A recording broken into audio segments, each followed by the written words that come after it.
नमस्कार दोस्तों, R S stories 2.0 पे आपका स्वागत है। दोस्तों, आज मैं आपके लिए लेके आया हूँ जेम्स हेडली चेज का लिखा novel the way the cookie crumbles.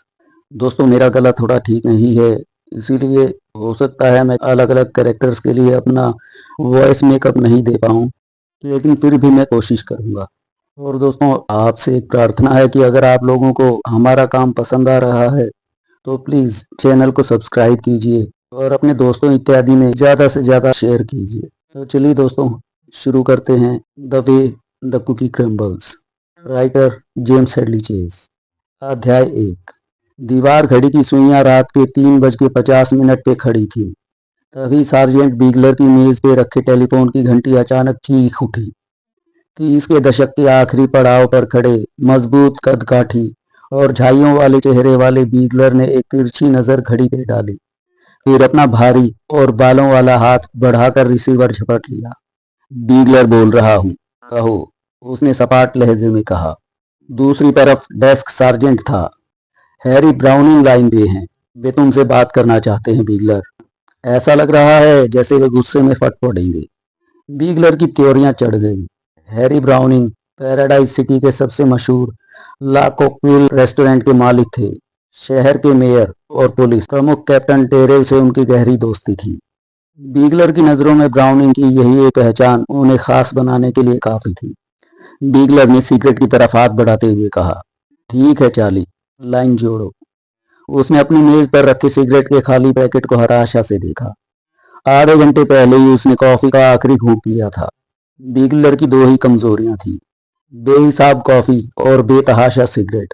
और चार्ली, किसी को कॉफी लेने भेजो, मेरा स्टॉक खत्म हो गया है। आपका काम हो जाएगा, डेस्क सार्जेंट चार्ली टैनर ने कहा। बीगलर के लिए कॉफी का इंतजाम करना उनकी दिनचर्या का हिस्सा बन चुका था। ये लो, ब्राउनिंग लाइन पे हैं। एक हल्की सी क्लिक हुई और फिर एक भारी गरजती हुई आवाज सुनाई दी। क्या बीगलर बोल रहे हो? यस मिस्टर ब्राउनिंग, कहिए क्या कर सकता हूँ मैं? यहाँ एक मुसीबत आ गई है। मेरे रेस्टोरेंट में एक औरत की लाश पड़ी है। मैं चाहता हूँ कि तुम तुरंत यहाँ आओ और इसे यहाँ से हटाओ। देखो बीगलर, तुम्हारे लिए ये पुलिस का कोई आम मामला हो सकता है, लेकिन मेरे लिए ये साख का सवाल है।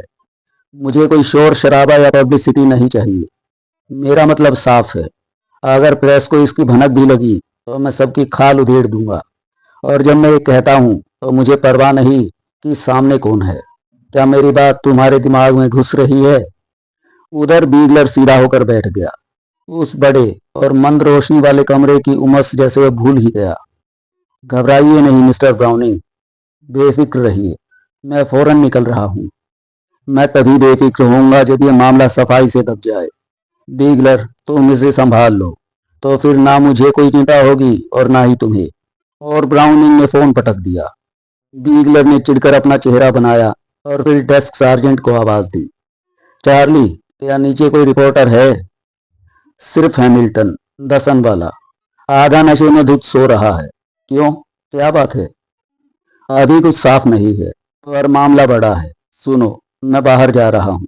अगर हैमिल्टन पूछे तो कह देना कि दांत में दर्द था, इसीलिए घर चला गया। ड्यूटी पर और कौन कौन है? क्या वाकई दांत में दर्द है? टैनर ने हमदर्दी दिखाते हुए पूछा। छोड़ो यार, बस ये बताओ ड्यूटी पे कौन है? बीगलर ने झुंझला कर पूछा। मेंबर तुम्हारी कॉफी लेने गया है। जैक्सन यहीं पे है, और उसकी पीठ में छाले हैं। जैक्सन को मेरी डेस्क पे बिठा दो। क्या है, चला गया? बस जा ही रहा है, उसे रोको, कहो मेरा इंतजार करे, मैं नीचे आ रहा हूँ। बीगलर ने जल्दी जल्दी अपनी जैकेट पहनी, अपनी सर्विस गन चेक की, सिगरेट का पैकेट उठाया और जासूसों के कमरे से दौड़ता हुआ नीचे पहुंचा। होमिसाइड डिपार्टमेंट के प्रभारी फ्रेड हेस दीवार के सहारे टिके खड़े थे।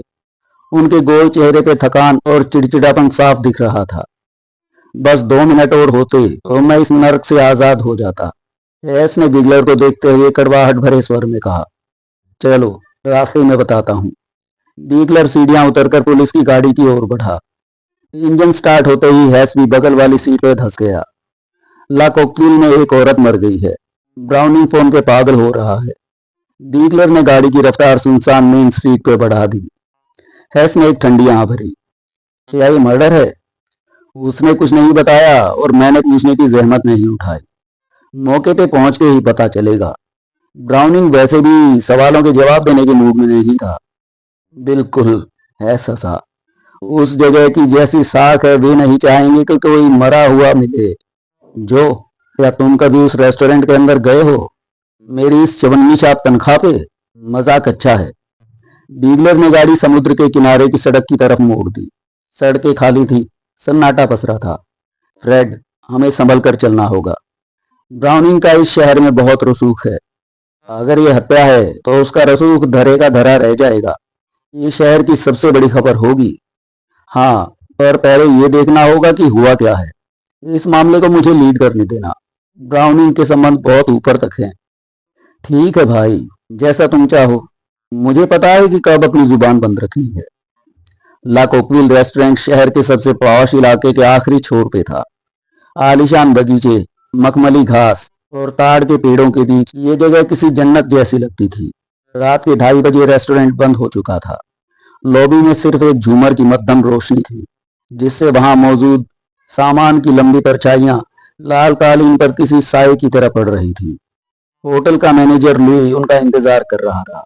वो हमेशा से ही रौबदार और शांत रहने वाला आदमी था, लेकिन आज उसकी आंखों में बेचैनी साफ झलक रही थी। इधर आइए, लुई ने कहा और उन्हें लेकर ऊपर की मंजिल पर बने एक बड़े बार की तरफ चला गया। वहीं हैरी ब्राउनिंग बैठा था। बार के स्टूल पर बैठा वो शख्स हाथ में ब्रांडी का गिलास लिए सिगार के धुएं में डूबा था। 55 साल की उम्र, धूप से तपा चेहरा और टार्टन टॉक्सिडो में वो वैसा ही दिख रहा था जैसा उसका रुतबा था, ताकतवर और घमंडी। वहां है वो। उसने कमरे के दूसरे कोने की तरफ इशारा किया। वहां ओक की लकड़ी की भारी नक्काशी वाली बेंचें थीं, जिन्हें लाल मखमली पर्दों से अलग किया गया था। वो रेस्टोरेंट का सबसे कोने वाला हिस्सा था। बीगलर और रेस वहां पहुंचे और भीतर झांका। मध्यम रोशनी में उन्होंने देखा कि मेज पे एक सुनहरे बालों वाली महिला निढाल पड़ी थी। उसने सफेद रंग की बेहद खूबसूरत बैकलेस ड्रेस पहनी थी। उसके बाल ओक की मेज पे बिखरे हुए सोने की तरह चमक रहे थे। मिस्टर ब्राउनिंग, यहाँ थोड़ी और रोशनी मिल सकती है? बीगलर ने मुड़ के पूछा। लुई ने कुछ स्विच दबाए और वो कोना तेज रोशनी से नहा उठा। बीगलर ने महिला के कंधे को छुआ। शरीर बर्फ जैसा ठंडा था। पल्स चेक की, पर वहां कोई हलचल नहीं थी। तस्वीरें लिए बिना इसे छूना ठीक नहीं होगा, हैस ने टोके हुए कहा। ब्राउनिंग अपना सिगार चबाता हुआ उनके पास आया। मुझे ये सब नहीं सुनना। मैं चाहता हूं कि इसे यहाँ से तुरंत ले जाया जाए। जो भी करना है मोर्चरी में करो, पर यहाँ से अभी निकलो। अगर प्रेस वालों को पता चला तो मेरा धंधा चौपट हो जाएगा, हैस ने काफी कड़ाई से कहा। जब तक हम अपनी कार्रवाई पूरी नहीं कर लेते, हम इसे हिला नहीं सकते। ये मर्डर भी हो सकता है।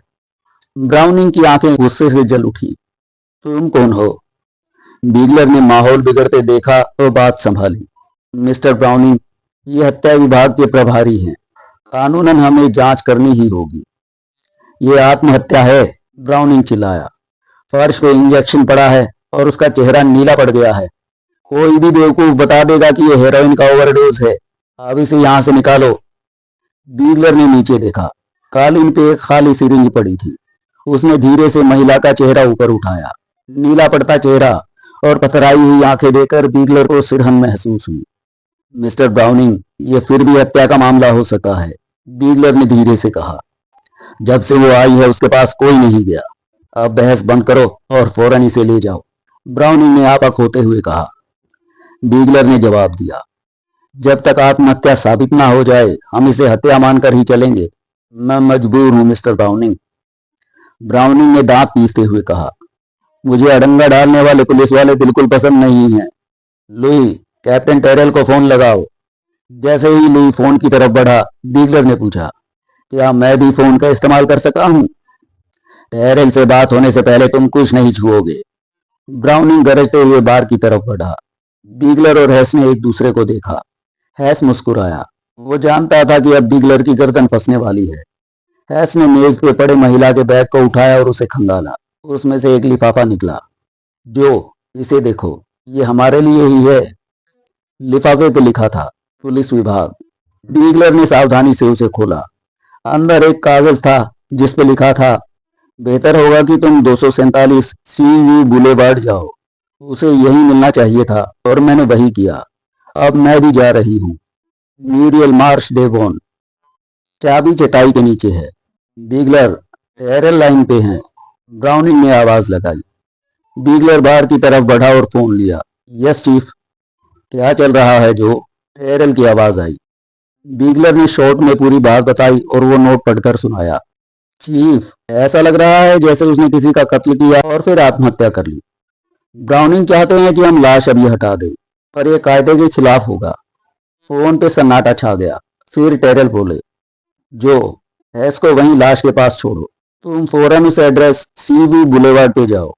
मैं पुलिस की पूरी टीम भेज रहा हूँ और खुद भी 20 मिनट में वहां पहुंच रहा हूँ। मिस्टर ब्राउनिंग को यह पसंद नहीं आएगा। बीगलर ने सामने टहल रहे ब्राउनिंग को देखकर कहा, मैं उससे निमट लूंगा, तुम निकलो वहां से। बीगलर ने फोन रखा और हैस से कहा, फ्रेड, अपनी टीम बुला लो, चीफ आ रहे हैं। मैं सीवी बुलेवार्ड जा रहा हूँ, ब्राउनिंग से बचकर रहना। जैसे ही बीगलर बाहर निकला, उसे अंदर से ब्राउनिंग के चिल्लाने की आवाज आई, फ्रैंक, तुम मेरे साथ ऐसा नहीं कर सकते। बाहर की ठंडी हवा में बीगलर जैसे ही अपनी कार की तरफ बढ़ा, अंधेरे से एक साया उभरा। वो पत्रकार बर्ट हैमिल्टन था। दांत का दर्द कैसा है जो? हैमिल्टन ने मुस्कुराते हुए पूछा। बीगलर ने उसे नजरअंदाज किया और कार का दरवाजा खोलते हुए बोला, बर्ट, मेरी सलाह मानो तो अभी अंदर मत जाना। ब्राउनिंग का मूड बहुत खराब है, वो तुम्हें कच्चा चबा जाएगा। बीगलर ने गाड़ी स्टार्ट की और सी व्यू बुलेवार्ड की तरफ तेजी से बढ़ा दिया, जबकि पीछे हैमिल्टन रेस्टोरेंट की सीढ़ियां चढ़ रहा था। टिकी एड्रेस का डील डोल किसी अजूबे से कम नहीं था। भारी और गोलाकार सिर, छोटे हाथ पैर और महज 3.5 फीट की लंबाई। चिकित्सा विज्ञान की भाषा में उसे एकोंड्रोप्लास्टिक बोना कहा जाता था। पिछले 8 सालों से वो ला कोक्विल रेस्टोरेंट में वेटर और शराब गोदाम के सहायक के तौर पर काम कर रहा था। ब्राउनिंग के अमीर और संभ्रांत ग्राहक उस छोटे कद के इंसान के मासूम चेहरे, उदास आंखों और उसकी फुर्तीली चाल को देखकर एक अजीब तरह का आनंद लेते थे। बरसों से एड्रेस उस रेस्टोरेंट के लिए एक दरबारी विदूषक जैसा बन गया था, जो ग्राहकों का स्वागत इतने अनूठे अंदाज में करता था कि खुद मालिक हैरी ब्राउनिंग भी वैसा करने की हिम्मत नहीं जुटा पाते। एड्रेस एप्रन पहने आखिरी गिलासों को चमका ही रहा था कि होटल मैनेजर लुई भीतर आए। टिकी, वे तुमसे बात करना चाहते हैं, लुई ने भारी आवाज में कहा। बस उनके सवालों का सीधा जवाब देना। इस बारे में जितनी कम चर्चा होगी, मिस्टर ब्राउनिंग के लिए उतना ही अच्छा होगा। एड्रेस ने कांच पहुंचने वाला कपड़ा टांगा और अपना एप्रिन उतार दिया। उसका चेहरा थकान से पीला पड़ा हुआ था और आंखों के नीचे काले घेरे साफ दिखाई दे रहे थे। वो सुबह 6 बजे से काम पे था और उसका शरीर अब जवाब दे रहा था। ठीक है मिस्टर लुई, आप फिक्र मत कीजिए, एड्रेस ने अपनी सफेद ड्रिल जैकेट पहनते हुए कहा। वो बार में पहुंचा, जहां का नजारा किसी फिल्म के सीन जैसा था। एक कोने में फोटोग्राफर मृत महिला की तस्वीरें ले रहा था। पुलिस प्रमुख टेरल, जो अपने रौबदार व्यक्तित्व और सफेद बालों के साथ किसी चट्टान की तरह खड़े थे, ब्राउनिंग से बात कर रहे थे। ऐसा लग ही नहीं रहा था कि वे बीगलर के फोन के बाद अभी अभी सोकर उठे हैं। पास ही डॉक्टर लोविस, मेडिकल ऑफिसर, अपनी बारी का बेसब्री से इंतजार कर रहे थे। 2 फिंगरप्रिंट विशेषज्ञ बार में सजी बोतलों को हसरत भरी निगाहों से देख रहे थे। जासूस फ्रेड हेस और मैक्स जैकोबी एक बेंच पे बैठकर अपनी नोटबुक में कुछ लिख रहे थे। एड्रेस को देखते ही हैस ने उसे पास बुलाया। क्या तुम वही वेटर हो जिसने इस औरत को सर्व किया था? हैस ने पूछा। Yes sergeant. हैस ने उस बोने को गौर से देखा। एड्रेस का चेहरा बिल्कुल सपाट और भावहीन था, जैसे इस मौत से उसे कोई फर्क ना पड़ा हो। तुम्हारा नाम? टिकी एडवर्ड एड्रेस। पता? 24 ईस्ट स्ट्रीट, सिकोम्बे। सिकोम्बे शहर का वो इलाका था जहां मजदूर और गरीब तबके के लोग रहते थे। जैकोबी तेजी से जवाबों को नोट कर रहा था। वो यहाँ कितने बजे आई थी? हैस ने सिगरेट सुलगाते हुए पूछा। 11 बजने में 8 मिनट बाकी थे। हैस की आंखें सिकुड़ी। तुम इतने यकीन से कैसे कह सके हो? मेरे पास घड़ी है और मैं उसका इस्तेमाल करना जानता हूँ। क्या वो अकेली थी? जी हाँ। क्या उसने ये कोना पहले से बुक किया था? नहीं, वो काफी देर से आई थी। बार खाली हो रहा था, इसीलिए वो जहां मर्जी बैठ सकती थी। हैस ने देखा कि टेरल और ब्राउनिंग उनकी बातें सुन रहे हैं। उसने एड्रेस से पूछा, क्या वो ठीक लग रही थी?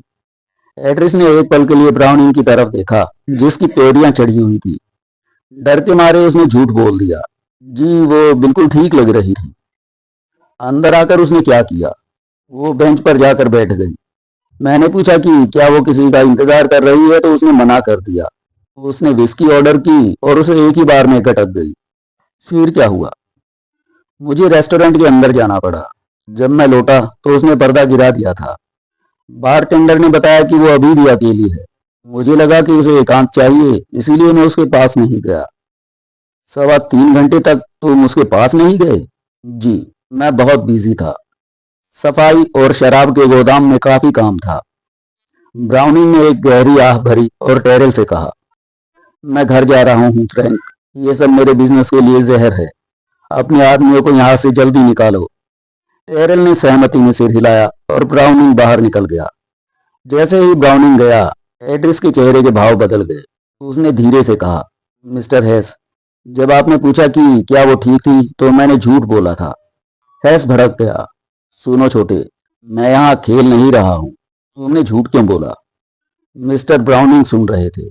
एड्रिस ने अपना रुमाल निकालकर पसीना पोंछा। अगर मैं सच बोलता तो वे मुझे नौकरी से निकाल देते। तो अब सच क्या है? वो बहुत बुरी हालत में थी। वो कांप रही थी और उसका चेहरा सफेद पड़ा था। मुझे लगा कि वो कोई तमाशा करेगी, इसीलिए मैंने उसे उस कोने में बैठाया और पर्दा खींच दिया ताकि बॉस को पता ना चले। मिस्टर ब्राउनिंग को हंगामा पसंद नहीं है। हैस और जैकोबी ने एक दूसरे को देखा। क्या तुम इस औरत को पहले से जानते हो? एड्रिस ने अपनी आवाज और धीमी कर दी। हाँ, वो मेरे अपार्टमेंट के सामने वाले फ्लैट में रहती है। वो एक नशेड़ी और वेश्या है। मैं उसे 8 साल से जानता हूँ। हैस उसकी तरफ झुका। तो वो तुम्हारी गर्लफ्रेंड थी टिकी? एड्रेस की आंखों में एक गहरी उदासी और कड़वाहट उभरी।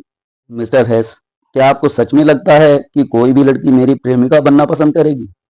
तो तुम उसके लिए ग्राहक ढूंढते थे, दलाली करते थे उसकी? वो सिर्फ मुझसे बात कर लिया करती थी, एड्रेस ने गरिमा के साथ कहा। शायद इसलिए कि वो मुझे आपकी तरह एक अजूबा समझती थी। इसका मतलब ये नहीं कि मैं दलाल हूँ। तभी लुई ने आकर हैस को फोन की तरफ बुलाया। बीगलर का फोन था। फ्रेड, मामला अब सिर्फ सुसाइड का नहीं रहा। बीगलर की आवाज में उत्तेजना थी। सीव्यू बुलेवर्ड वाले घर में एक लाश मिली है, एक मर्द की। उसे 5 गोलियां मारी गई हैं। चीफ को लेके फौरन यहाँ आओ। हैस ने फोन रखा और एड्रिस से कहा, ठीक है टिकी, तुम जाओ। कल सुबह 11 बजे पुलिस हेडक्वार्टर आ जाना। जाते जाते हैस ने डॉक्टर लॉविस और टेरल को खबर दी। डॉक्टर लॉविस अपनी नींद खराब होने की बात पर चिढ़ गए, लेकिन पुलिस के पास अब सोने का वक्त नहीं था। एक रात, 2 लाशें। पैराडाइज सिटी में तूफान आने वाला था। जैसे ही पुलिस और स्ट्रेचर ले जाने वाले लोग बाहर निकले, रेस्टोरेंट में सन्नाटा छा गया। टीकी एड्रेस ने तहखाने का दरवाजा बंद किया। अगले ही पल उस बोने के चेहरे पे एक डरावनी और शैतानी मुस्कान फैल गई। वो थकान भूल चुका था। वो तहखाने के अंधेरे में अपनी छोटी छोटी बाहें फैलाकर पागलों की तरह गोल गोल नाचने लगा, जैसे उसे किसी बहुत बड़ी जीत का जश्न मनाना हो। सीवी बुलेवर्ड महज एक सड़क नहीं, बल्कि पैराडाइज सिटी और सिकोम्बे कस्बे के बीच खिंची एक सामाजिक विभाजक रेखा थी। इस लंबे मार्ग के पैराडाइज सिटी वाले छोर पे आलीशान विला थी, हरे भरे बगीचे, निजी स्विमिंग पूल और रिमोट से चलने वाले भव्य द्वार। वहीं सिकोम्बे की तरफ दृश्य बिल्कुल उलट था। वहां के घर छोटे, जर्जर और सस्ते थे, जिनके बागीचे सिमटे हुए थे और फुटपाथों पर बच्चों के खेल के आड़े तिरछे निशान बने थे। ये बुलेवार्ड अमेरिकी जीवन के दो छोरों, अथाह संपन्नता और घोर अभाव, दोनों को बड़ी बेरहमी से उजागर करता था। भोर की पहली मध्यम किरणें जब रात के स्याह आकाश को धो रही थी, सार्जेंट बीगलर ने अपनी कार बंगला नंबर 247 के बाहर रोकी। ये बंगला घनी और ऊंची झाड़ियों के पीछे इस तरह छिपा था कि बाहर से कुछ भी देख पाना मुमकिन नहीं था। बीगलर ने गाड़ी के डैशबोर्ड से टॉर्च उठाई, लोहे का गेट खोला और रोशनी दिखाते हुए मुख्य द्वार तक पहुंचा। उसने घिसी पिटी चटाई उठाई और उसे वही चाबी मिल गई जिसका जिक्र उस मृत महिला के नोट में था। एक पल के लिए उस खामोश बंगले को वो देखता रहा। सुरक्षा के लिहाज से उसने अपनी रिवॉल्वर निकाली और घंटी पर अंगूठा टिकाकर इंतजार किया। एक सतर्क पुलिसकर्मी होने के नाते वो तब तक अंदर नहीं जाना चाहता था जब तक वो आश्वस्त न हो जाए कि अंदर कोई जीवित खतरा नहीं है। 2 मिनट की चुप्पी के बाद उसने चाबी घुमाई और भीतर दाखिल हुआ। लाइट जलते ही उसे एक लंबा गलियारा दिखाई दिया। सामने के दोनों कमरे बिल्कुल खाली थे, सिवाय उन गंदे सफेद पर्दों के जो खिड़कियों पर बेजान लटके थे। रसोई की धूल भरी अलमारियां और बाथरूम में पड़ा गुलाबी स्पंज बता रहे थे कि यहाँ रहने वाला व्यक्ति घर पर शायद ही कभी खाना बनाता था। बीगलर गलियारे के अंत में स्थित 2 कमरों की तरफ बढ़ा। जैसे ही उसने बाएं कमरे की बत्ती जलाई, उसकी आंखें फटी की फटी रह गई। वो कोई साधारण बेडरूम नहीं था। कमरे के बीचों बीच एक विशाल किंग साइज बेड था। सामने की दीवार और यहाँ तक कि छत पर भी बड़े बड़े दर्पण लगे थे। गहरा लाल कालीन और दीवारों पर टंगी नग्न मॉडल्स की तस्वीरें कमरे के कामुक माहौल को बयां कर रही थी। अलमारी खोलने पे बीगलर को वहां चाबुक, बेंत और अश्लील एल्बमों का अंबार मिला। ये किसी ऊंचे दर्जे की कॉल गर्ल का गुप्त अड्डा था। बीगलर वहां से निकला और सामने वाले बंद दरवाजे को धक्का दिया। भीतर लाइट जल रही थी। बिस्तर पर एक आदमी निढाल पड़ा था। उसकी गोद में एक अखबार फैला था। ऐसा लगा मानो शाम की खबरें पढ़ते पढ़ते ही मौत ने उसे दबोच लिया हो।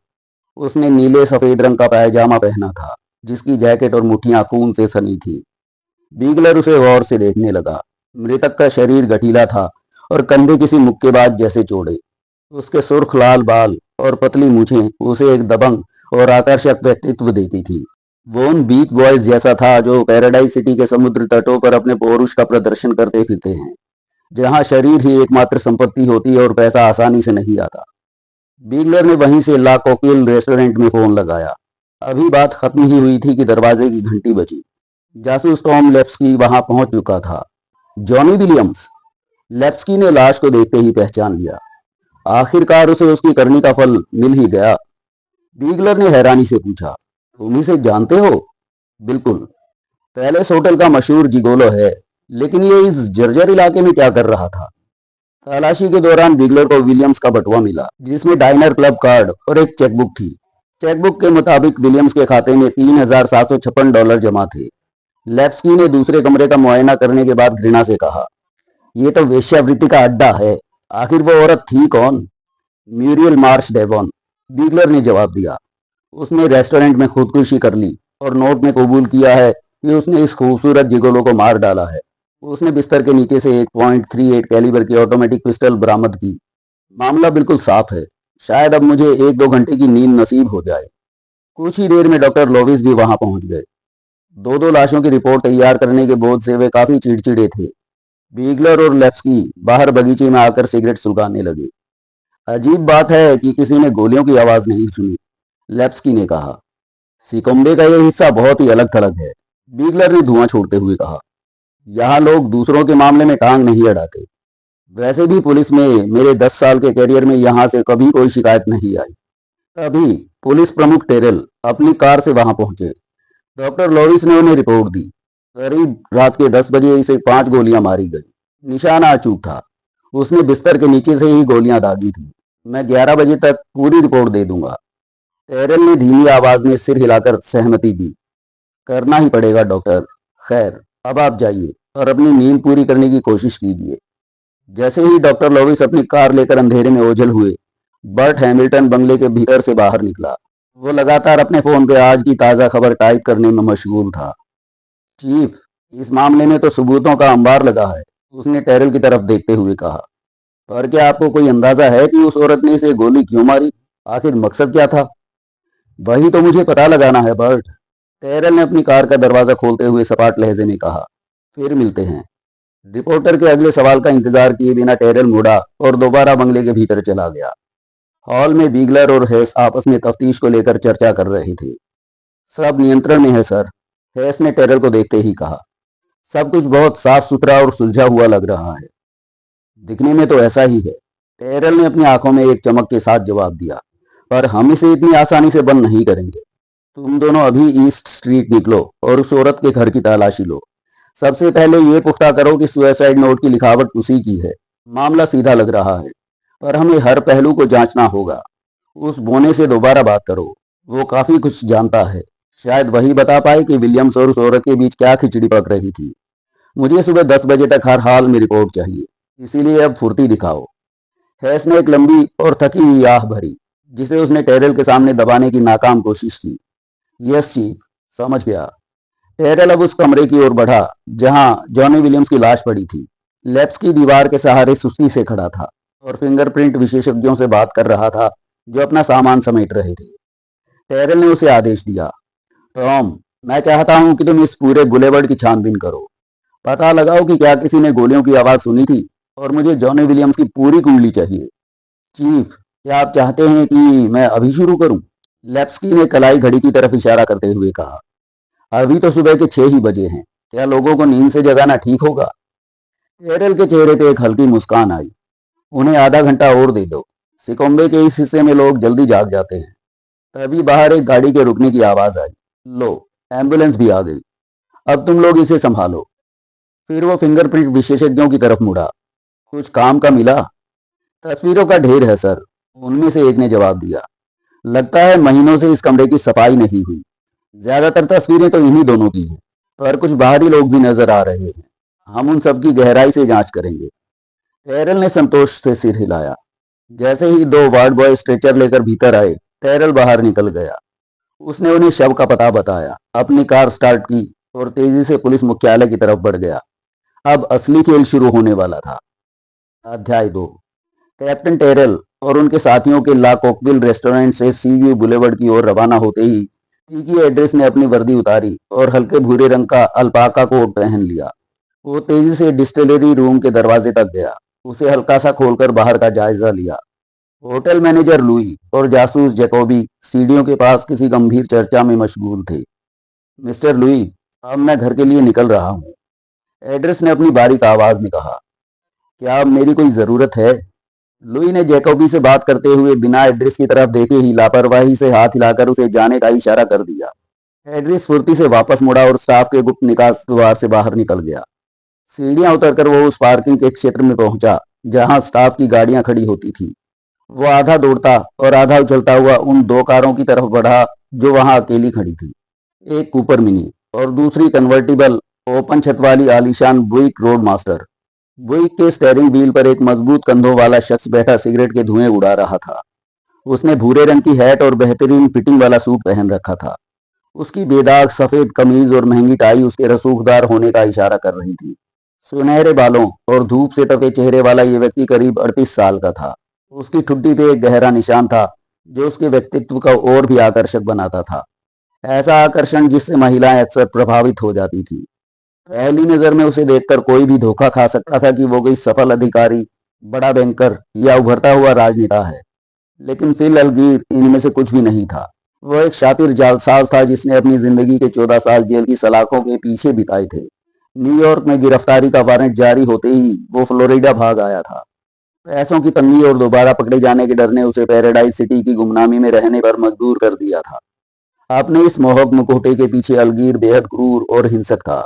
अब तक उसने बिना खून खराबे के लोगों को ठगा था, लेकिन आज रात सब कुछ बदलने वाला था।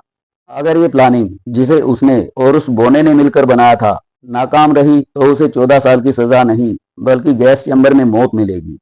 लेकिन उसे खुद की चतुराई और एड्रेस की वफादारी पे पूरा भरोसा था। ये काम होना ही था। योजना एकदम सटीक थी। एड्रेस ने कार के दरवाजे पर अपनी छोटी उंगलियां टिकाईं और फुसफुसाकर कहा, सब कुछ योजना के मुताबिक चल रहा है। कोई रुकावट नहीं, कोई झंझट नहीं। तुम्हारी तरफ सब ठीक है? हाँ, अलगीर ने संक्षिप्त जवाब दिया। वे अब उस बंगले में पहुंच चुके हैं। फिर वे ईस्ट स्ट्रीट की तरफ रुख करेंगे। फिल, अब तुम्हें तेजी दिखानी होगी। तुम्हें पता है ना क्या करना है? अच्छी तरह से, अलगीर ने इंजन स्टार्ट करते हुए कहा। क्या पुलिस को यकीन हो गया है कि उस औरत ने खुदकुशी की है? फिलहाल तो ऐसा ही लग रहा है, पर टेरेल पर भरोसा नहीं किया जा सका। वो बहुत शातिर है। तुम ठीक 7:30 बजे स्कूल पहुंच जाना। मुझे सब याद है। हम इस पर 100 बार बात कर चुके हैं, अलगीर ने चिढ़कर कहा। तुम प्लानिंग में अपना पार्ट संभालो, मैं अपना संभाल लूंगा। एड्रेस पीछे हट गया और अलगीर ने अपनी बुइक कार को पार्किंग से बाहर निकाल दिया। एड्रेस ने कार की टेल लाइट्स को अंधेरे में ओझल होते देखा, फिर मुड़ा और अपनी छोटी मिनी कार में बैठ गया। क्लच, ब्रेक और एक्सीलेटर पर कॉक के मोटे टुकड़े लगाए गए थे ताकि उसके छोटे पैर उन तक पहुंच सके। एड्रेस एक कुशल ड्राइवर था। 17 साल के ड्राइविंग करियर में उसने एक भी खरोंच तक अपनी गाड़ी पे नहीं आने दी थी। उसने गाड़ी स्टार्ट की और तेजी से रात के सन्नाटे में निकल गया। पैराडाइज सिटी की सीमाओं को पीछे छोड़ते ही एड्रेस ने अपनी मिनी कार की रफ्तार बढ़ा दी और हाईवे पर उसे 80 मील प्रति घंटे की तेज गति से दौड़ाने लगा। लेकिन जैसे ही वो सी व्यू बुलेवर्ड के विला नंबर 247 के पास पहुंचा, उसने सावधानी से रफ्तार धीमी कर दी। बंगले के बाहर खड़ी पुलिस की गाड़ियों को एक तिरछी नजर से देखते हुए वो वहां से निकल गया। ईस्ट स्ट्रीट स्थित अपने अपार्टमेंट पहुंचने में उसे 10 मिनट और लगे। अपनी कार पार्क करके वो लिफ्ट से सबसे ऊपरी मंजिल पे पहुंचा और 2 कमरों वाले फ्लैट में दाखिल हुआ, जहां वो पिछले 8 सालों से रह रहा था। उसका घर छोटा पर बेहद करीने से सजा हुआ था। एक बैठक, छोटा बेडरूम, रसोई और बाथरूम। एड्रिस ने अपनी सुविधा के लिए फर्नीचर में कुछ खास बदलाव किए थे। खाने के लिए वो एक छोटी कॉफी टेबल का इस्तेमाल किया करता था और बैठने के लिए उसकी अपनी विशेष आराम कुर्सी थी। बाकी फर्नीचर सामान्य आकार का था ताकि जब उसके दोस्त आए तो उन्हें कोई असुविधा ना हो। वो फुर्ती से बेडरूम में गया, कपड़े उतारे और शावर लेने चला गया। गुनगुने पानी की बौछार के नीचे वो अपनी नग्न अवस्था में अजीबोगरीब ढंग से नाचने लगा। उसकी आंखों में एक अजीब सी चमक थी और वो गुनगुनाते हुए अपनी हथेलियां थपथपा रहा था। नहाने के बाद उसने नीले और सुनहरे रंग का पायजामा और मैचिंग ड्रेसिंग गाउन पहना। बैठक में आकर उसने अपने लिए विस्की का एक बड़ा पैक बनाया, पानी मिलाया और अपनी कुर्सी पर पांव पसार कर बैठ गया। सिगरेट के धुएं को फेफड़ों में गहरा खींचते हुए उसने अपनी कलाई पर बंधी छोटी सी महिला घड़ी पे नजर डाली। सुबह के 6:30 बज रहे थे। फिल को मायामी पहुंचने में अभी वक्त था। अगर सब कुछ ठीक रहा तो वो 8:30 बजे तक लौट आएगा। एड्रिस को 9:30 से पहले कोई खबर मिलने की उम्मीद नहीं थी। वो बेहद थका हुआ था, लेकिन उसने सोने की हिम्मत नहीं की। उसे डर था कि अगर पुलिस आई और वो नींद में मिला तो उसका आत्मविश्वास डगमगा सकता था। वो खुद को सतर्क रखना चाहता था। अभी उसे नीचे सड़क पर एक कार के रुकने की आवाज सुनाई दी। एड्रिस ने खिड़की से झांकने की इच्छा को दबा दिया। वो पुलिस की नजरों में संदिग्ध नहीं बनना चाहता था। उसने अपना खाली गिलास रसोई में जाकर धोया और मुख्य दरवाजे के पास खड़ा होकर बाहर की हलचल सुनने लगा। उधर सार्जेंट बिगलर और हेस चौकीदार से चाबी लेकर मृत महिला के अपार्टमेंट में दाखिल हुए। चौकीदार महिला के बारे में कुछ खास नहीं जानता था, सिवाय इसके कि वो वक्त पे किराया देती थी, दोपहर में निकलती थी और रात को देर से घर लौटती थी। अपार्टमेंट के भीतर का नजारा सामान्य था। बैठक में एक बड़ा टीवी और शयन कक्ष में एक डबल बेड। ड्रेसिंग टेबल पे 2 तस्वीरें रखी थी, एक 30 साल के आसपास के एक सुंदर युवक की और दूसरी एक किशोर लड़की की। लड़की के सुनहरे बाल और तीखे नयन नक्श उसे किसी परी जैसा रूप दे रहे थे। तलाशी में पुलिस को कुछ पुराने बिल और कुछ खत मिले जो नोरेना नाम की लड़की ने अपनी मम्मी को लिखे थे। खतों पे मायामी के ग्राहम कोएड कॉलेज का पता दर्ज था। लगता है ये उसकी बेटी है, बिगलर ने तस्वीर की तरफ इशारा करते हुए कहा। लड़की वाकई खूबसूरत है। पता नहीं इसका बाप कौन होगा, शायद वो बोना कुछ बता सके। हैस ने जम्हाई लेते हुए जवाब दिया। चलो उसी से पूछते हैं। दोनों अपार्टमेंट से बाहर निकले और एड्रिस के दरवाजे की घंटी बजाई। कुछ ही पलों में एड्रिस ने दरवाजा खोला। उसके चेहरे पे जिज्ञासा और मासूमियत के भाव थे। ओह, आप लोग, अंदर आइए, एड्रिस ने पीछे हटते हुए कहा। मैं अभी कॉफी ही बना रहा था, क्या आप भी लेंगे? बिल्कुल, बिगलर ने कहा। दोनों जासूस बैठक में बैठ गए। एड्रिस रसोई से कॉफी की ट्रे लेकर आया और बड़ी कुशलता से उन्हें गर्मा गर्म कॉफी परोसी। कॉफी का पहला घूंट लेते ही बिगलर की थकान जैसे आधी कम हो गई। शानदार कॉफी है टिकी, तुमने तो दिल जीत लिया। Thank you sir. एड्रिस अपनी कुर्सी पर बैठते हुए मुस्कुराया। टिकी, कॉफी की बातें बाद में, एस ने गंभीरता से कहा। ये बताओ कि तुम इस महिला के बारे में क्या जानते हो? क्या उसके बेडरूम में रखी ये फोटो उसके पति की है? एड्रिस ने चालाकी से जवाब दिया। मुझे नहीं पता सर, मैं कभी उसके बेडरूम तक गया ही नहीं। एस ने तस्वीरें उसके सामने रख दी। अब बताओ, ये कौन है? एड्रिस ने तस्वीरों को देखा और कहना शुरू किया। ये उसका पति नहीं है। इसका नाम हेनरी लुइस था। 15 साल पहले एक कार हादसे में इसकी मौत हो गई थी। म्यूरियल अपने पति मेलविल डेवन को छोड़कर इसके साथ भाग गई थी। वो लड़की उसकी बेटी नोरेना है, जो मायामी के एक कॉलेज में पढ़ती है। क्या उसका पति अभी जिंदा है? ईगलर ने पूछा। हाँ, मेलविल डेवन जिंदा है और शायद इसी शहर में कहीं रहता है। म्यूरियल ने मुझे बताया था कि मेलविल बहुत ही गंभीर और काम में डूबा रहने वाला इंसान था, जिससे उसकी नहीं बनी। लुइस के साथ उसने 1 साल बहुत अच्छा बिताया, पर उसकी मौत के बाद म्यूरियल अनाथ हो गई। उसके पास पैसे नहीं थे। उसने बच्ची को बोर्डिंग स्कूल भेज दिया और खुद रिसेप्शनिस्ट की नौकरी करने लगी। लेकिन फिर वो बुरी संगत में पड़ गई और नशे की आदी हो गई। अपनी लत पूरी करने के लिए उसने वो सब किया जो उसे नहीं करना चाहिए था। आखिर में वो न्यूयॉर्क छोड़कर यहाँ आ गई और फिर उसकी मुलाकात जॉनी विलियम्स से हुई। एड्रिस अपनी कहानी खत्म कर कुछ पल के लिए रुका, फिर हैस की तरफ देखते हुए बोला। शायद आपको जॉनी विलियम्स से ही बात करनी चाहिए। वो म्यूरियल के बारे में मुझसे कहीं ज्यादा जानता है। हैस ने अपने लिए कॉफी का दूसरा कप भरा और एड्रिस की आंखों में झांकते हुए बम फोड़ा। विलियम्स मर चुका है टिकी। म्यूरियल ने उसे मार डाला। क्या उसने तुम्हें ये नहीं बताया? ताज्जुब है। उसने तुम्हें अपने दिल की हर बात बताई और ये छिपा गई कि ला कॉकविल आने से पहले उसने जॉनी के सीने में 5 गोलियां उतारी थी। एड्रेस बिल्कुल पत्थर की मूर्ति बन गया। उसकी बड़ी बड़ी आंखें धुंधली पड़ गई, जैसे किसी लाचार कुत्ते की आंख हो। उसने धीमी आवाज में कहा, उसने मुझे ये नहीं बताया। मुझे एहसास था कि कुछ भयानक हुआ है, लेकिन वो नशे में इतनी धुत थी कि मैं उसकी बात समझ नहीं पा रहा था। तो उसने उसे मार डाला। खैर, उस नीच, धोखेबाज और घटिया इंसान के साथ यही होना चाहिए था। आखिर बात यहाँ तक पहुंची कैसे? बीगलर ने बीच में दखल देते हुए पूछा। मीरियल ने उस निकम्मे आदमी के लिए क्या नहीं किया? एड्रिस के लहजे में अब नफरत साफ थी। उसने जॉनी को पाल कर रखा था। उसके कपड़े, उसका खाना, उसके रहने का खर्च सब मीरियल उठाती थी। वो उसके प्यार में अंधी थी, लेकिन जॉनी ने उसे पूरी तरह निचोड़ लिया। पिछले 6 महीनों से वो पैलेस होटल की अमीर बूढ़ियों को फंसाने में लगा था, और आखिरकार उसे एक करोड़पति मिल ही गई। इधर म्यूरियल अब तक कंगाल हो चुकी थी। नशे की लत ने उसे इतना बर्बाद कर दिया था कि अब उसे ग्राहक भी नहीं मिलते थे। उसे अपनी बेटी की स्कूल फीस भरनी थी और अपने नशे का खर्च भी उठाना था। जब उसने जॉनी से मदद मांगी तो वो उस पर हंस पड़ा। मुझे लगता है कि वो कुछ ज्यादा ही हंस दिया था। बेटी का क्या हुआ? हैस ने पूछा। क्या उसे पता था कि उसकी माँ क्या काम करती है? नहीं। म्यूरियल छुट्टियों में उसे लेकर समुद्री यात्राओं पे निकल जाती थी। वो नहीं चाहती थी कि नोरेना कभी इस अपार्टमेंट में आए या उसकी सच्चाई जाने। वो इस बार उसे वेस्ट इंडीज ले जाना चाहती थी, पर हाथ खाली था और जॉनी ने उसे पैसे देने से साफ मना कर दिया था। तुम उसके सबसे अच्छे दोस्त थे, फिर भी तुमने उसकी मदद नहीं की टिकी? हैस ने शक भरी नजरों से उसकी तरफ देखते हुए पूछा। मैंने उसे पैसे देने चाहे थे, और उसने कभी मुझसे एक कौड़ी नहीं ली। एड्रिस ने शांत होकर जवाब दिया। क्यों? क्या तुम वही इंसान नहीं थे जिसके सामने वो अपना कलेजा चीर कर रख देती थी? एड्रिस ने हैस की आंखों में आंखें डालकर बड़े गरिमापूर्ण अंदाज में कहा। शायद उसे मुझ पे दया आती थी। उसने मुझे कभी एक इंसान के रूप में नहीं देखा। उसके लिए मैं बस एक चीज़ था, एक बेजान खिलौना जिसके सामने वो अपना दुखड़ा रो सकती थी। हैस ने उपहास करते हुए कहा, दया? तो तुमने अपने पैसे बचा लिए? क्यों टिकी? वैसे भी तुम्हारी इन प्यारी और अजीब हरकतों पर ग्राहकों ने तुम्हें खूब टिप्स दिए होंगे। बीकलर ने झुंझला कर कहा। छोड़ो भी फ्रेड, इससे कोई फ़ायदा नहीं होने वाला। हैस खड़ा हो गया और चिंगम का पैकेट खोलते हुए बोला, मुझे तो ये बोना बड़ा दिलचस्प लग रहा है। क्यों टिकी? म्यूरियल ने मरते दम तक एक बार भी ये इशारा नहीं किया कि वो मर्डर करके आई है? नहीं। क्या उसके पास बंदूक थी? मुझे नहीं पता। उसे ड्रग्स कौन सप्लाई करता था? कहीं वो तुम तो नहीं? बिल्कुल नहीं, एड्रेस ने दृढ़ता से कहा। हैस ने च्युइंगम मुंह में डाली और अपने भारी हाथों को देखते हुए कंधे उचका दिए। वे दरवाजे की तरफ मुड़ा और बोला, जो मुझे लगता है आज के लिए इतना काफ़ी है।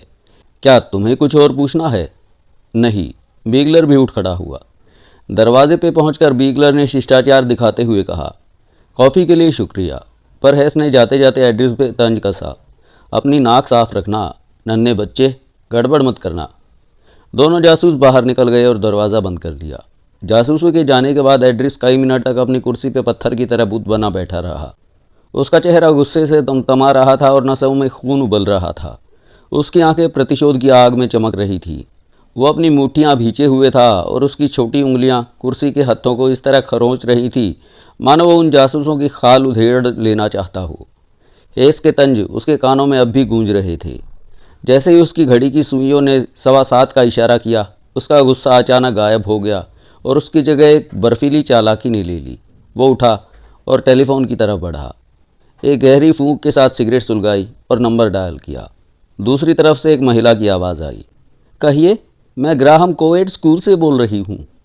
मुझे डॉक्टर ग्राहम से बात करनी है, एड्रिस ने बेहद गंभीर और भारी आवाज़ में कहा। मामला बहुत ज़रूरी है। आप कौन बोल रहे हैं? मेरा नाम एडवर्ड एड्रिस है। ये आपकी छात्रा नोरेना डेवन के बारे में है। एक इमरजेंसी आन पड़ी है। कुछ पल इंतज़ार करने के बाद एक पुरुष की आवाज़ सुनाई दी। मैं डॉक्टर ग्राहम बोल रहा हूँ। डॉक्टर साहब, मैं डेवन परिवार का करीबी मित्र एडवर्ड एड्रिस बोल रहा हूँ। नोरेना मुझे अच्छी तरह जानती है। देखिए, एक बहुत दुखद दुर्घटना हो गई है। नोरेना की माँ को बहुत गंभीर चोटें आई हैं। ये सुनकर बहुत दुख हुआ मिस्टर एड्रिस, लेकिन मैं इसमें क्या कर सकता हूँ? डॉक्टर, क्या आप नोरेना को ये खबर दे देंगे? लेकिन ध्यान रहे, उसे पूरी सच्चाई मत बताइएगा कि हालत कितनी गंभीर है। बस इतना कहिए कि एक्सीडेंट हुआ है। इत्तेफाक से श्रीमती डेवन के वकील मिस्टर स्टैनली टेबल इस वक्त मायामी में ही हैं। मैंने उनसे बात कर ली है। वे फ़ौरन पैराडाइज सिटी लौट रहे हैं, इसीलिए वे नोरेना को अपने साथ लेते आएंगे। इससे वक्त बचेगा। उसकी माँ आखिरी बार अपनी बेटी को देखना चाहती है। एड्रिस ने अपनी सांसें थाम ली। यही वो दाव था जिस पे सब कुछ टिका था। क्या ग्राहम इस जाल में फंसेगा? ग्राहम कुछ पल के लिए खामोश रहा, फिर पूछा, आपने क्या नाम बताया? Stanley table. जी हाँ। नोरेना शायद उनसे पहले कभी ना मिली हो, लेकिन वो मेरा नाम जानती है। डॉक्टर, मैं आपकी चिंता समझ सकता हूँ। एक 17 साल की बच्ची को किसी अजनबी के साथ भेजना जोखिम भरा लग सकता है, लेकिन स्थिति बहुत नाजुक है। नोरेना की माँ म्यूरल के पास ज़्यादा वक्त नहीं है। मेरा सुझाव है कि आप नोरेना से मेरी बात करवा दें। वो मेरा नाम सुनकर तसल्ली कर लेगी। मेरा नंबर सीकॉम्ब 556 है। डॉक्टर ग्राहम का स्वर अब नरम पड़ चुका था। इसकी ज़रूरत नहीं पड़ेगी मिस्टर एड्रिस। जैसे ही मिस्टर टेबल पहुंचेंगे, मैं नोरेना को उनके साथ रवाना कर दूंगा। इस दुखद खबर के लिए मुझे बहुत खेद है। शुक्रिया डॉक्टर। नोरेना आधे घंटे में तैयार होगी। Good day mister एड्रिस। और फ़ोन कट गया। रिसीवर रखते ही एड्रिस के चेहरे पे एक धूर्त और शैतानी मुस्कान फैल गई। उसकी आंखों में एक अजीब सी वहशत चमकने लगी। अचानक वो पागलों की तरह कमरे में उछलने कूदने लगा। अपने छोटे छोटे पैरों को एक कोसक नर्तक की तरह हवा में लहराते हुए वो तालियां बजा रहा था। वो कमरे में गोल गोल नाच रहा था। उसकी परछाई दीवार पर किसी विद्रूप और भयावह साई की तरह दिख रही थी। यह उस जीत का जश्न था जिसकी पटकथा उसने बड़ी बेरहमी से लिखी थी। अब वो कोई मामूली वेटर नहीं, बल्कि तबाही का एक छोटा सा शैतान लग रहा था। अगला दृश्य। डॉक्टर विल्बर ग्राहम एक लंबे, दुबले पतले और हर वक्त चिंतित दिखने वाले व्यक्ति थे। वे अपने विशाल स्टडी रूम में बेचैनी से टहल रहे थे। उनके हाथ पीठ के पीछे बंधे थे। सेमेस्टर ख़त्म होने में बस 3 दिन बचे थे और काम का अंबार लगा था। लेकिन उनकी प्रिय छात्रा नोरेना डेवन से जुड़ा ये दुखद समाचार उनके दिमाग से हट ही नहीं रहा था। वे पहले ही नोरेना को बुलाकर खबर दे चुके थे कि उसकी माँ का एक भयानक एक्सीडेंट हो गया है और उसका वकील उसे लेने आ रहा है। नोरेना कोई ज़्यादा आकर्षक लड़की नहीं थी। वो नीले फ्रेम वाला चश्मा पहनती थी और रंग थोड़ा पीला था, लेकिन उसका व्यक्तित्व गरिमामय था और उसके सुनहरे बाल हमेशा करीने से संवरे रहते थे। क्या क्या वे बचेंगी? उसने कांपती आवाज़ में डॉक्टर ग्राहम से पूछा। नोरेना, वे गंभीर रूप से घायल हैं। तुम्हें हिम्मत रखनी होगी। मिस्टर एड्रिस ने कहा है कि हालत नाजुक है, पर हम उम्मीद नहीं छोड़ सकते। ग्राहम ने सच को थोड़ा घुमाते हुए कहा था। तभी नौकरानी ने मिस्टर स्टैनली टेबल के आने की सूचना दी। डॉक्टर ग्राहम ने उन्हें फ़ौरन अंदर बुलाने को कहा। फिल अलगीर कमरे में दाखिल हुआ। उसके हाथ में उसकी स्ट्रॉ हैट थी और चेहरे पे दुख और सहानुभूति के ऐसे भाव थे जिन्हें देखकर डॉक्टर ग्राहम तुरंत प्रभावित हो गए। अलगीर के शानदार कपड़े और उसका रौबदार व्यक्तित्व उसे एक बेहद ईमानदार और प्रतिष्ठित व्यक्ति साबित कर रहा था।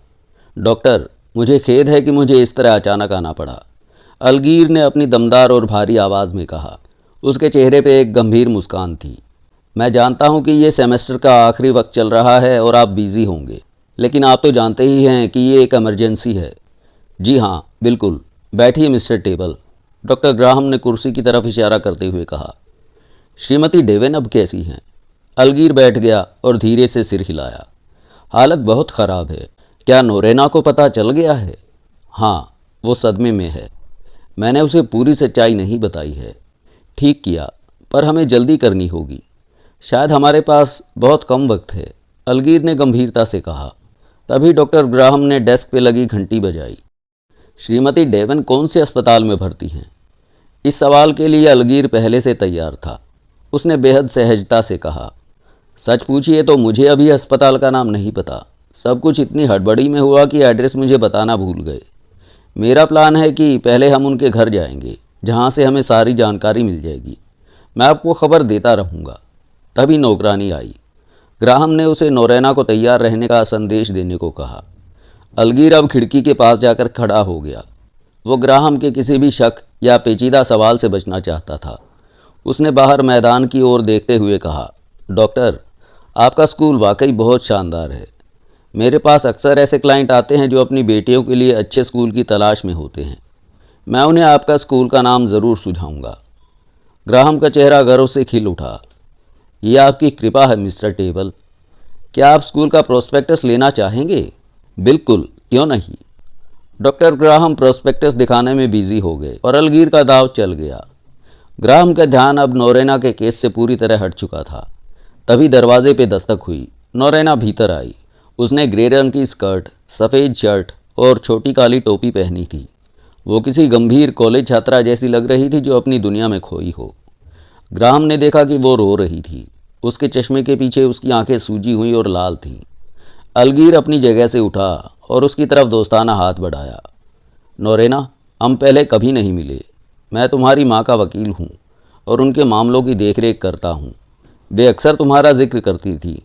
काश हम किसी बेहतर मौके पे मिलते। जी मिस्टर टेबल। नोरेना ने अपनी भावनाओं पर काबू पाते हुए धीमी आवाज़ में कहा। अब हमें चलना चाहिए, अलगीर ने ग्राहम से हाथ मिलाते हुए कहा। गाड़ी बाहर खड़ी है। नोरेना, तुम आगे चलो। डॉक्टर ग्राहम ने नोरेना का हाथ थामकर उसे ढाढ़स बंधाया। चिंता मत करो नोरेना, सब ठीक हो जाएगा। नोरेना ने भारी मन से अलविदा कहा और बाहर निकल गई। अलगीर ने ग्राहम से उसके बाकी सामान के बारे में बात की और फिर तेज़ी से सीढ़ियाँ उतरकर अपनी ब्यूक कार में बैठ गया। उसने गाड़ी स्टार्ट की और मायामी की सड़कों पर सावधानी से चलाने लगा। उसका मन था कि वो एक्सीलेटर दबाकर उड़ जाए, लेकिन वो जानता था कि एक भी ट्रैफिक नियम का उल्लंघन उसकी पूरी योजना को मिट्टी में मिला सकता था। जैसे ही वे हाईवे के भारी ट्रैफिक में पहुंचे, नोरेना ने हिचकिचाते हुए पूछा, मिस्टर टेबल, क्या माँ वाकई बहुत ज़्यादा घायल हैं? हाँ नोरेना, स्थिति गंभीर है, अलगीर ने बिना उसकी तरफ देखे हुए कहा। क्या कोई कार एक्सीडेंट था? हाँ, वे फुटपाथ से नीचे उतरी और ड्राइवर को रुकने का मौका ही नहीं मिला। क्या वे नशे में थी? नोरेना ने अचानक पूछा। अलगीर चौंक गया। उसने बगल में बैठी लड़की को देखा। वो सामने की सड़क को शून्य नज़रों से घूर रही थी। नशे में? नोरेना, अपनी माँ के बारे में ऐसा सोचना ठीक नहीं है। मेरी माँ मेरे लिए इस दुनिया में सबसे बढ़कर हैं। नोराने की आवाज़ में एक अजीब सी शिद्दत थी। मैं उन्हें समझती हूँ। मैं जानती हूँ कि उन्होंने मेरे लिए क्या क्या कुर्बानियाँ दी हैं। मुझे पता है कि वे शराब पीती हैं। क्या उस वक्त वे नशे में थी? अलगीर असहज हो गया। उसे समझ नहीं आ रहा था कि क्या कहे। नहीं, उसने बस इतना ही कहा। अब देखो नोरेना, मुझे कुछ ज़रूरी काम के बारे में सोचना है। तुम बस चुपचाप बैठो, ठीक है? मैं तुम्हें जल्दी ही तुम्हारी माँ के पास पहुँचा दूँगा। जी ठीक है, माफ़ी चाहती हूँ कि मैंने आपको तकलीफ़ दी, नोरेना धीमे स्वर में बोली। अलगीर के हाथ स्टीयरिंग व्हील पर कांपने लगे। वो इस लड़की को जानना नहीं चाहता था। वो चाहता था कि वो उसके लिए महज एक अजनबी बनी रहे, ठीक वैसे ही जैसे जॉनी विलियम्स था। विलियम्स को मारना आसान था क्योंकि अलगीर उसे जानता नहीं था। वो उसके लिए सिर्फ एक पुतला था।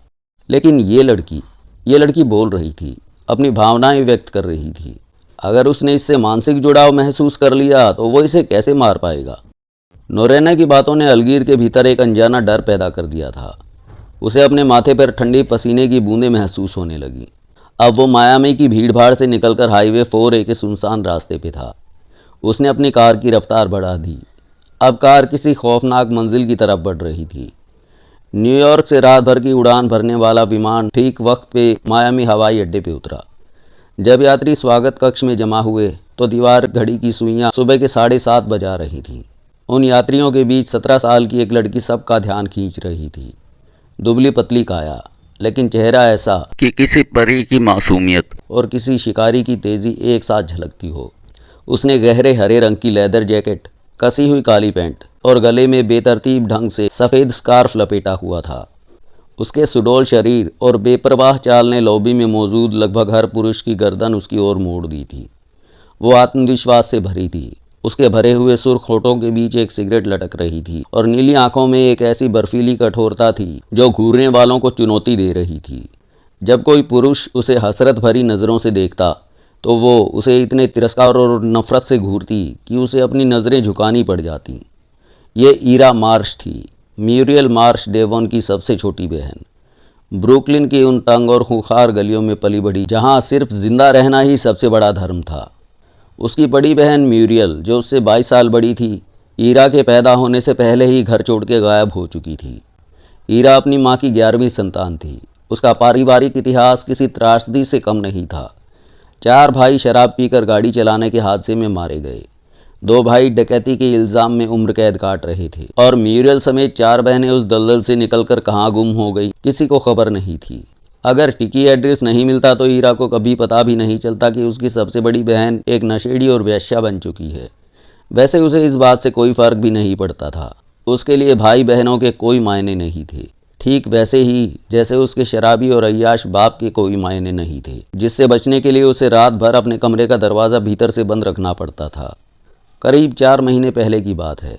एक शाम एक मुस्कुराता हुआ बोना अपनी लाल मिनी कूपर कार के साथ ईरा के अपार्टमेंट के बाहर खड़ा उसका इंतज़ार कर रहा था। ईरा उस वक्त सार्वजनिक स्नानागार से लौट रही थी, जहां उसने 1 घंटा गर्म पानी में बिताया था और रविवार की शाम होने वाले डांस के लिए खुद को तरोताज़ा किया था। ईरा को देखते ही वो बोना कार से बाहर निकला। उसने एक बेतरतीब बेसबॉल टोपी और भूरे रंग की स्पोर्ट्स जैकेट पहनी थी। अगर तुम ईरा मार्श हो, उसने अपनी पैनी नज़रों से ईरा को नापते हुए कहा, तो मुझे तुमसे बहुत ज़रूरी बात करनी है। ईरा ने अपनी त्योरियां चढ़ाई और उस छोटे आदमी को हिकारत से देखते हुए कहा, मेरे रास्ते से हट जा टॉम थंब, वरना कुचल दूंगी। बोना यानी टिकी एड्रेस खिलखिलाकर हंसा। ये तुम्हारी बहन म्यूरियल के बारे में है। इतना घमंड अच्छा नहीं है छोटी। म्यूरियल मेरी बहुत करीबी दोस्त है। आसपास की बैल्कनियों में बैठी औरतें और गली में खेल रहे बच्चे पहले ही उन दोनों को कौतूहल से देख रहे थे। बच्चे एड्रेस की तरफ इशारा करके उसे चिढ़ा रहे थे। ईरा ने पल भर में फैसला किया। उसे अपनी बहन के बारे में जानने की जिज्ञासा हुई। वो चुपचाप कार की यात्री सीट पे बैठ गई। एड्रेस फुर्ती से ड्राइवर सीट पे पहुंचा और गाड़ी को उन शोर मचाते बच्चों के बीच से निकाल ले गया। मेरा नाम टिकी एड्रेस है, उसने गाड़ी चलाते हुए कहा। मैं एक ऐसा काम लेकर आया हूं जिससे हम दोनों की जेबें भर सकती हैं। मैं ही क्यों? ईरा ने तीखे स्वर में पूछा। तुम मेरे बारे में जानते ही क्या हो? मैं तुम्हारे बारे में सब कुछ जानता हूँ, एड्रेस ने एक रहस्यमयी मुस्कान के साथ जवाब दिया। दरअसल कुछ वक्त पहले नशे में धुत म्यूरियल ने अपनी छोटी बहन का जिक्र किया था। उसने कहा था, मैंने उसे कभी देखा तक नहीं, पर सुना है कि वो बिल्कुल मेरी तरह दिखती है, मेरी अपनी बेटी की उम्र की बहन, और मुझे उसका चेहरा तक याद नहीं। बस इसी एक बात ने एड्रेस के शातिर दिमाग में उस समस्या का हल ढूंढ दिया जो उसे लंबे वक्त से परेशान कर रही थी। उसने न्यूयॉर्क की एक डिटेक्टिव एजेंसी को $200 दिए और ईरा मार्श की पूरी कुंडली निकलवाई। 5 पन्नों की इस रिपोर्ट ने एड्रेस को भरोसा दिला दिया कि ये लड़की वही हथियार है जिसकी उसे तलाश थी। रिपोर्ट के मुताबिक ईरा कोई सीधी सादी लड़की नहीं थी। वो मोकासिन गिरोह की सक्रिय सदस्य थी जो किशोर अपराधियों का एक खतरनाक गैंग था। वो एक माहिर चोर थी और कई बार पुलिस की पकड़ में आते आते बची थी। उस गैंग का सरगना जेम्स फार था जो मारपीट और चाकूबाजी में माहिर था। ईरा उसे हासिल करना चाहती थी, लेकिन जेम्स की प्रेमिका लेया फेल्चर उसके रास्ते का कांटा थी। ईरा ने लेया को रास्ते से हटाने के लिए एक खूनी रास्ता चुना। 1 महीने तक उसने एक पुराने मुक्केबाज के जिम में कड़ी ट्रेनिंग ली। फिर एक अंधेरे तहखाने में गैंग के दर्जनों गुंडों के बीच, उन 2 लड़कियों के बीच वो ऐतिहासिक लड़ाई हुई। कमर तक नग्न 2 लड़कियां एक दूसरे के जिस्म को नाखूनों से नोच रही थी और मुक्कों से चेहरे लहूलुहान कर रही थी। वो मोकासिन गैंग के इतिहास की सबसे लंबी और दर्दनाक जंग थी। ईरा जानती थी कि जेस फार को हासिल करने के लिए उसे खून बहाना होगा। उसने इस लड़ाई के लिए खुद को किसी पेशेवर लड़ाके की तरह तैयार किया था। 3 हफ्तों तक उसने दुनिया से नाता तोड़ लिया और मुलिगन के पुराने जिम में पसीना बहाया। जिम चलाने वाला वो बूढ़ा मुक्केबाज ईरा के इरादों को भाप गया था। उसने ईरा को उसी बेरहमी से प्रशिक्षित किया जैसे वो रिंग के खूंखार खिलाड़ियों को करता था। उसे पूरा यकीन था कि जीत ईरा की ही होगी। जेस फार की प्रेमिका बनने के बाद ईरा धीरे धीरे गिरोह की गतिविधियों की धुरी बन गई। वो सिर्फ एक सदस्य नहीं बल्कि गिरोह के भीतर हिंसा को भड़काने वाली चिंगारी थी। जब भी प्रतिद्वंदी गिरोहों के बीच शांति होती, ईरा उसे भंग करने के लिए मोहरे के तौर पे इस्तेमाल की जाती। एजेंसी की रिपोर्ट का निष्कर्ष डराने वाला था। ये युवती बेहद चतुर, शातिर और अनैतिक है। अपने स्वार्थ के लिए वो किसी भी हद तक गिर सकती है, लेकिन उसका साहस और दृढ़ संकल्प बेमिसाल है। वो गणित और मशीनों को समझने में माहिर है। जब जेब खाली होती है तो वो सट्टेबाजों के लिए काम करती है, जहां उसने जटिल कंप्यूटर और गणना मशीनें चलाना सीखा है। दस्तावेज़ों में ईरा मार्श उस खौफनाक काम के लिए सबसे सटीक प्यादा लग रही थी जो एड्रेस ने सोचा था। मिनी कूपर में बैठे हुए उसके मासूम दिखने वाले लेकिन सख्त चेहरे को निहारते हुए एड्रेस को यकीन हो गया कि यही वो लड़की है जिसकी उसे तलाश थी। मैंने तुम्हारी पूरी कुंडली निकलवाई है बेबी, एड्रेस ने कहा। मुझे तुम्हारा अंदाज़ पसंद आया। क्या तुम मोटा पैसा कमाना चाहती हो? ईरा ने तिरछी नज़रों से उस बोने को देखा। उसकी अंतरात्मा कह रही थी कि इस छोटे से सनकी आदमी को हल्के में लेना भारी पड़ सकता है। उसने दो टूक कहा, ये दो बातों पे तय होगा, रकम कितनी है और मुझे करना क्या होगा? एड्रिस ने मुस्कुराते हुए स्टीयरिंग व्हील को थपथपाया। क्या तुम जुआ खेलने का दम रखती हो बेबी? शायद। तुम्हें कितने पैसे चाहिए? जितने तुम दे सको। मेरा मतलब वो नहीं है। एड्रिस ने एक पैर दूसरे पे चढ़ाया। क्या तुम कभी अमीर बनने के सपने देखती हो? मैं तो हर पल देखता हूँ। सपने सब देखते हैं, ईरा ने रूखेपन से कहा। फिर भी कोई तो आंकड़ा होगा तुम्हारे दिमाग में। तुम खुद को कितनी कीमत पर बेचोगी? $1,00,000। इतना कम? एड्रिस हंसा। 10 या 20 मिलियन तक क्यों नहीं? ईरा ने अपनी सस्ती घड़ी देखी। फालतू की बकवास बंद करो, मुझे 10 मिनट में घर पहुंचना है, मेरी डेट है। एड्रिस की आवाज़ अचानक धीमी और भारी हो गई। मान लो अगर मैं तुम्हें $50,000 कमाने का रास्ता बताऊं, तो क्या तुम अपनी जान दांव पे लगाने को तैयार हो? ईरा के शरीर में अचानक बिजली सी दौड़ गई। उसने एड्रिस की आंखों में देखा। वहाँ मजाक नहीं, एक खौफनाक सच्चाई थी। दांव पे लगाने के लिए मेरे पास है ही क्या? है तुम्हारी आज़ादी, वही चीज़ जो मैं भी दांव पे लगा रहा हूँ। $50,000 कोई छोटी मोटी रकम नहीं है, पर जोखिम भी बड़ा है। अगर पकड़ी गई तो उम्र भर सलाखों के पीछे सड़ोगी। ईरा के होठों पे एक कड़वी और सर्द मुस्कान उभरी। $50,000 के लिए मैं कुछ भी कर सकती हूँ। एड्रिस उसकी प्रतिक्रिया से संतुष्ट दिखा। तुम्हें ये पैसा कमाना होगा जान। मेरे पास तुम्हारे लिए एक बहुत ही ख़ास रोल है। कैसा रोल? उससे पहले तुम्हें अपनी जड़ों के बारे में जानना होगा। तभी एड्रिस ने उसे उसकी बड़ी बहन मीरियल के बारे में बताया। कैसे वो घर से भाग गई थी और कैसे आज वो एक वेश्या और नशेड़ी की ज़िंदगी जी रही है। तुम्हारी बहन हीरोइन की दलदल में पूरी तरह धंस चुकी है, एड्रिस ने जहर बुझे लहजे में कहा। उसके पास अब ज़्यादा वक्त नहीं है, वो मर रही है, मुश्किल से 4 महीने और। ईरा सन्न रह गई। वो आगे की तरफ झुक गई और अपना चेहरा हाथों में छिपा लिया। उसकी नीली आंखें शून्य में ताकने लगीं। उस पल वो जेस फार के साथ अपनी डेट को भूल गई और रविवार की रात होने वाले जश्न को भी। उसके कानों में सिर्फ एड्रेस की वो फुसफुसाहट गूंज रही थी जो उसके भविष्य की इबारत लिख रही थी। आखिरकार एड्रेस ने अपना असली पत्ता खोला। वो जो योजना समझा रहा था वो किसी फिल्मी पटकथा से कम नहीं थी। शुरुआत में ईरा को लगा कि ये बोना पागल हो चुका है, एक ऐसा सनकी जिसके दिमाग के पेच ढीले हैं। लेकिन जैसे जैसे एड्रेस बोलता गया, ईरा का संशय यकीन में बदलने लगा। उसे एहसास हुआ कि ये शातिर चाल काम कर सकती है और अगर ये सफल रही तो दौलत के दरवाजे खुल जाएंगे। म्यूरियल के पति ने अपनी बेटी को पिछले 16 सालों से नहीं देखा है, एड्रेस ने अपनी बात ख़त्म करते हुए कहा। तुम्हारे ख़ानदान की बनावट एक जैसी है। मैं साफ देख सकता हूँ कि तुम म्यूरियल का ही अक्स हो। वो तुम्हें देखते ही अपनी बेटी के रूप में स्वीकार कर लेगा, बिना किसी सवाल के। तुम समझ रही हो ना मैं क्या कह रहा हूँ? हाँ, समझ रही हूँ। ईरा समझ रही थी। उसने अपनी माँ से सुना था कि म्यूरियल जब जवान थी तो वह बिल्कुल ईरा जैसी ही दिखती थी। लेकिन उस असली बेटी का क्या जिसकी जगह मुझे लेनी है? ईरा ने अपनी शंका जाहिर की। अगर उसे पता चल गया तो? उसकी चिंता छोड़ दो। एड्रेस ने अपने छोटे हाथ रगड़ते हुए एक और खौफनाक झूठ बुना। वो मर चुकी है। पिछले हफ्ते एक हादसे में उसकी जान चली गई। अगर वो जिंदा होती तो मैं ये दाव कभी नहीं खेलता। म्यूरियल ने ही मुझे बताया कि वो अब इस दुनिया में नहीं है। एड्रेस ने ईरा के चेहरे को गौर से पढ़ा कि क्या वो उसके झूठ को सच मान रही है। म्यूरियल की मौत तक हम कुछ नहीं कर सकते और उसकी हालत देखते हुए लगता है कि इसमें ज़्यादा वक्त नहीं लगेगा, बस ले दे के 3-4 महीने तक। ईरा के मन में हलचल मच गई। वो मरी कैसे? वो तैर रही थी। अचानक पैर में खिंचाव आया और वो डूब गई। एड्रेस ने बड़ी सफाई और धूर्तता के साथ जवाब दिया। ईरा खामोश रही और कार की विंडशील्ड से बाहर फैलते अंधेरे को देखती रही। तो क्या कहती हो? एड्रेस ने अधीर होकर पूछा। क्या तुम तैयार हो?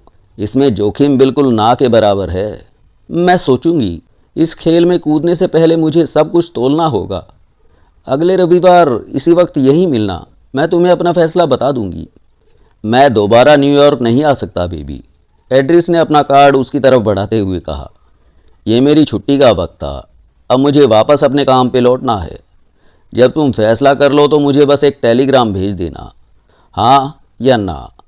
कोई जल्दबाजी नहीं है। मीरियल के मरने तक हमारे पास तैयारी के लिए बहुत वक्त है। हवाई अड्डे की भीड़ भाड़ से गुजरते हुए ईरा के जहन में एड्रिस के साथ हुई वो पहली मुलाकात एक फिल्म की तरह घूम गई। पिछले 4 महीनों के इंतज़ार और 2 और मुलाकातों में उसने इस योजना को और भी पुख्ता कर लिया था। अब उसे नहीं लगता था कि इसमें नाकामयाबी की कोई गुंजाइश है। वो अपने शराबी पिता को हमेशा के लिए छोड़ आई थी, ये कहकर कि उसे शहर से बाहर एक अच्छी नौकरी मिल गई है। बूढ़ा बाप इतने नशे में था कि उसे अपनी बेटी के जाने का कोई मलाल ही नहीं था। ईरा को अगर किसी बात का दुख था तो वो था जेम्स फार को बिना बताए छोड़ना। वो जेम्स से सवाल जवाब नहीं करना चाहती थी, वरना वो उसे कभी जाने नहीं देता। उसने खुद को बार बार ये समझाया कि जब हाथ में $50,000 होंगे तो उसे जेम्स से कहीं ज़्यादा रोमांचक और अमीर मर्द मिल जाएंगे। लेकिन दिल के किसी कोने में उसे पता था कि वो जेम्स से अपनी सोच से कहीं ज़्यादा प्यार करती थी। उसकी याद उसे तड़पाएगी। हवाई अड्डे की लॉबी में पुरुषों की भूखी नज़रों को नज़रअंदाज करती हुई वो बाहर निकली। सुबह की चिलचिलाती धूप उसका स्वागत कर रही थी। वो सिकोम्बे जाने वाली बस में सवार हुई, अपनी नई और ख़तरनाक ज़िंदगी की तरफ कदम बढ़ाते हुए।